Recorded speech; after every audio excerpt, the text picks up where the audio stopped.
السلام علیکم ورحمۃ اللہ وبرکاتہ۔ عرفان پاشا منڈیا پوچھتے ہیں، کیا 7ویں دن ہی عقیقہ کرنا چاہیے؟ اگر کوئی 7ویں دن کے بعد عقیقہ کرے تو کیا اسے عقیقہ شمار نہیں کیا جاتا؟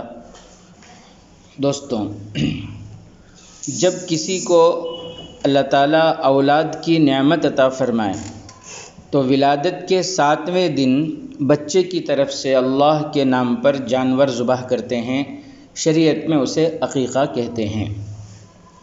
جناب آقا محمد الرسول اللہ صلی اللہ علیہ وسلم نے اپنے نواسوں کی طرف سے حضرت حسن اور حضرت حسین رضی اللہ عنہما کی طرف سے عقیقہ فرمائے تھے۔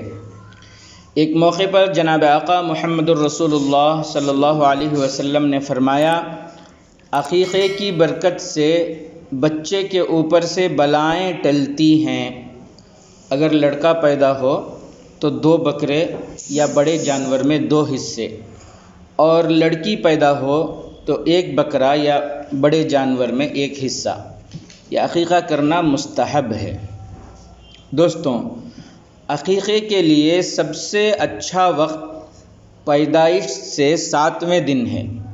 اگر کسی وجہ سے 7ویں دن عقیقہ نہ کر سکے تو پوری زندگی میں کسی بھی دن عقیقہ کر سکتے ہیں، اس میں کوئی گناہ نہیں ہے۔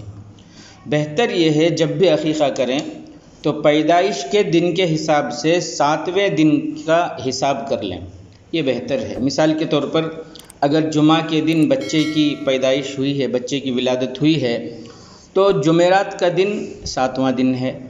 اگر جمعرات کو نہیں کر سکے تو پوری زندگی میں جب بھی کریں 7واں دن پیدائشی حساب سے اس بچے کا جمعرات ہے تو اس کا خیال رکھ لیں تو یہ بہتر ہے۔